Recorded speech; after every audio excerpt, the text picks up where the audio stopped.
of course. I took the day off to go do something. So, that's the update for today. I was going to go do something completely else than what I'm about to go do. But it's kind of outdoors. Like some chunks of it are. Some of it's indoors, but there's a chunk of it that's outdoors as well. And, well, as you can see, it's been a kind of rainy day off and on today. Kind of overcast forecast. And now it's kind of a little too late to go and catch it. It's pretty much over by this point in the evening. So instead, I'm going to go do something different, and hopefully the last day of it, tomorrow, looks a lot better in terms of weather. Now, if it's still rainy and crappy, I'm probably still going to go because I really, really want to. It's kind of a short trip up the interstate. Never knew this place existed, but even if it's not car stuff, to me, it feels like this could be a very interesting video. Who knows, I might even end up buying something very interesting out of this. But, nah, I don't think I'm going to say what it is until I get there. I don't want to spoil it quite yet. But just know that I could potentially be buying something. Yeah.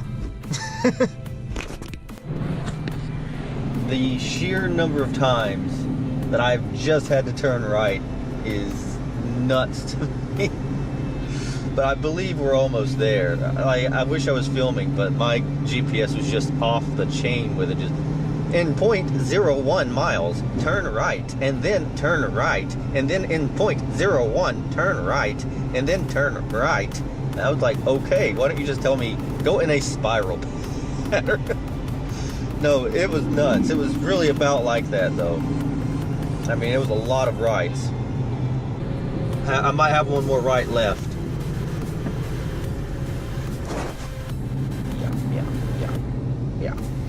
Yeah, we're in the right area. Yeah, we're in the right area. We're about here.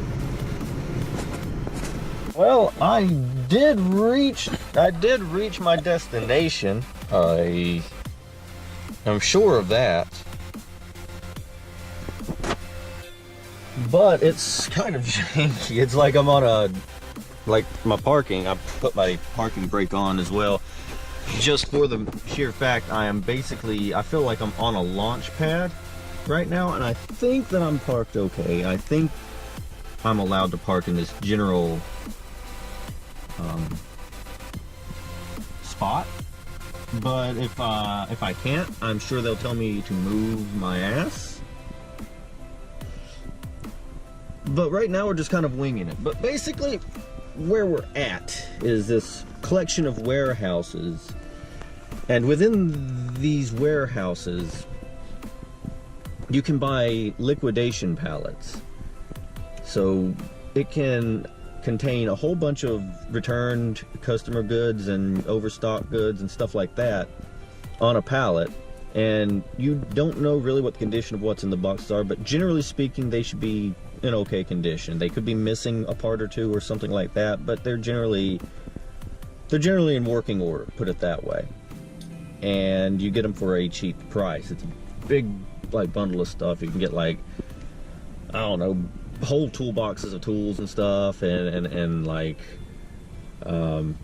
power tools, and just all of this is stacked on a pallet, and you spend this cost on it, and you take it home with you. So yeah, basically this is the gist of it all. There's just boxes and boxes on pallets, and you spend one cost for everything on the pallet. So for example, you get this whole random pallet, you just get it as is. You don't know what's down here or anything. You don't know what's in the boxes specifically. You have some idea of some of the stuff that's kind of hanging out. Like this will have this giant clock or whatever, but the whole thing would be $326.80 as is, and whatever's in there, that's yours. It could be something. There could be something great hidden in one of these or whatever. This looks like mostly Christmas stuff, but I'm just saying, could be some good stuff for a low price. like this, it can be anything in these pallets. Look at this. It is a YZ replica tool. This thing right here. And all these other ones as well. That would be good for kids. I mean, that would be great for like kids and stuff around Christmas time. You get like everyone. And it's $275. That is not a bad price at all. I mean, considering the bulk amount of things you're getting, there's a whole pallet of toolboxes back here as well. Where's it at? Right here. Just, it's entirely tool crates. That's $400.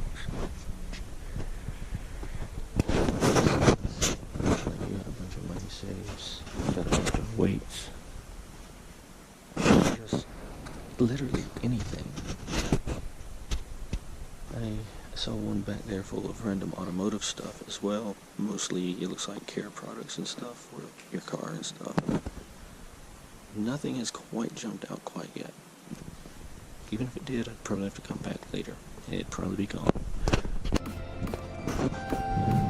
Well, suffice it to say, yes, I'm not buying any of the pallets today, but there's a very, very real possibility that I will be returning here with maybe, I don't know, a rental truck or something and a budget, because there are some very interesting pallets, I will say. Look at that. That's an interesting little beetle. I dig it. So, yeah, with that said, that's kind of my time here for now. I should be coming back up here to probably pick up whatever catches my eye at the time, at that point. But maybe some more interesting automotive related boxes. Could be that I get some tools, like these whole pallets of like pneumatic tools and stuff like that. You can get compressors, like I say, there's all sorts of stuff. They have them from all sorts of different stores. You have Target, you have Walmart, you have, Harbor Freight, you have pretty much any store. They probably have like pallets coming in from them all the time. So, what other kind of shenanigans I can get into, I guess. So, with that said, yeah, I guess let's just go.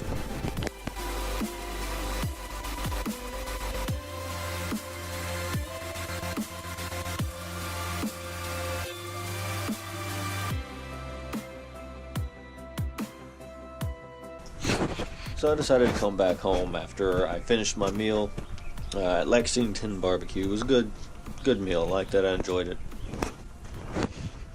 But I decided to come back home after stuffing my face, because honestly, right now, I'm lacking a clear direction that I want to go right now.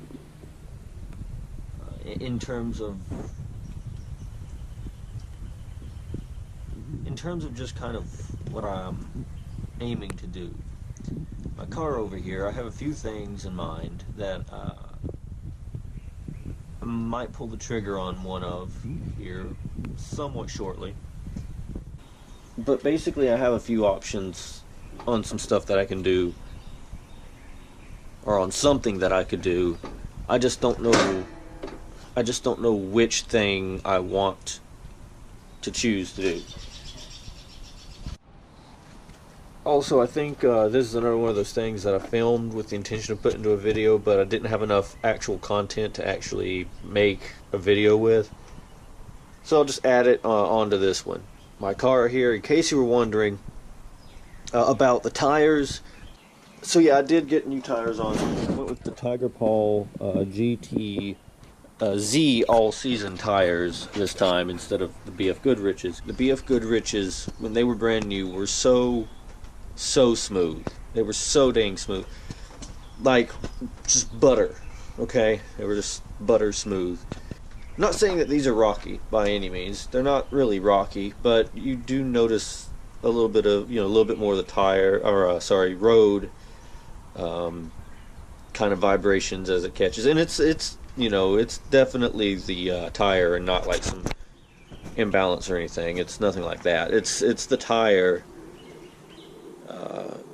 kind of traction, and really what I think it is part of the tire's design. Let me show you all the best I can here. This, I don't know how visible this ever is. It looks pretty visible, but look, this center line right here, you'll notice a little center thing. The way they designed it, it kind of goes in and out, kind of like a wobbling pattern like that. That's the center line. And I think because of that design, it makes the tire kind of ride a little bit more kind of jumbly. Now, it's not super bad, but it's just enough to notice it's there, especially when you've rode something like the BF Goodrich tires that I picked before. So I do love the BF Goodrich tires. It's just the way they wore straight out in the center and nowhere else. And I put a part of this on me because I drive my car. I drive it every dang day, to and from work, and then to any events that I can find, which have been a massive lack of, but it's been winter time too, so spring and all that's coming up. But I drive this car every day, and when I say I drive it, I mean I drive my car. These so far are not a bad tire, but we'll see if maybe they have the advantage in I don't know, outlasting in durability and all. But so far I would put them a couple notches below the BF Goodrich's in terms of rideability, just because the bumpiness is there and it's just there enough to be noticeable. So the Tiger Paw GTs they're a good budget tire, but don't expect them to be as butter smooth as a high performance tire. So basically I've decided, kind of extremely last minute of the day kind of thing here, to go see if I can find a solution to a problem that has been sort of smacking me in the face in this Challenger for a little while now. It's kind of a minor self-preference thing, admittedly, but these map lights up here, these little things right here, these little map lights up here are way too dim, as you can see, or maybe not see, I don't know. Yeah, you can't see that, but beside it there'd be another one, and right now I have it out because basically I'm going to go to the store and see if I can't find in the store like a brighter, maybe LED replacement for them, so that way I can have a little bit more light in here when I need it, because there have been a few times where I need to read something, or even when I'm trying to light up the car for, well, one of these videos, and it just doesn't do jack diddly squat for lighting. So I'm going to see if I can't find a brighter solution than what I've got now. So yep, that's the next thing on the list. Here we go. We're gonna take some opinions. Here's the original. It's the original. How it casts this little orange essence on everything. Here's the new bulb. Cast this sort of, and keep in mind this one's on this side rather than over there, so it isn't going to cast as well over there, but here we go. It's like, well, a lot more of a white kind of glow.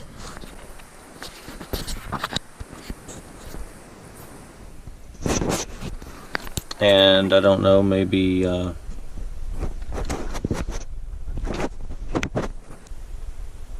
so new one, old one, new one, old one.